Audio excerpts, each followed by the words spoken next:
Hello అందరికీ. మీరు చూస్తున్నది డీడీ టాక్స్. ఇవాల్టి ముఖ్య వార్తలు. 1.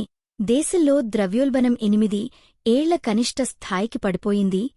కూరగాయల ధరలు తగ్గడంతో ప్రజలకు ఆరట. 2. భారత్, అమెరికా వాణిజ్య చర్చలు వాషింగ్టన్లో ప్రారంభమయ్యాయి.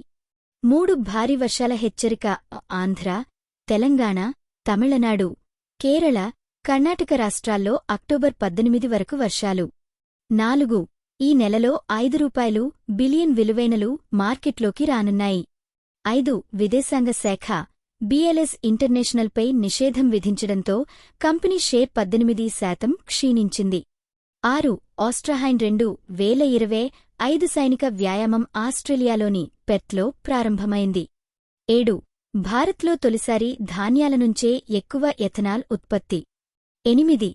మహిళల క్రికెట్లో భారత్ ఆస్ట్రేలియా చేతిలో ఓటమి చవిచూసింది. 9. బంగారం, వెండి ధరలు పెరిగాయి. బంగారం ₹1,25,000 10 గ్రాములు. పి. చిదంబరం వ్యాఖ్యలతో రాజకీయాల్లో కొత్త చర్చలు మొదలయ్యాయి.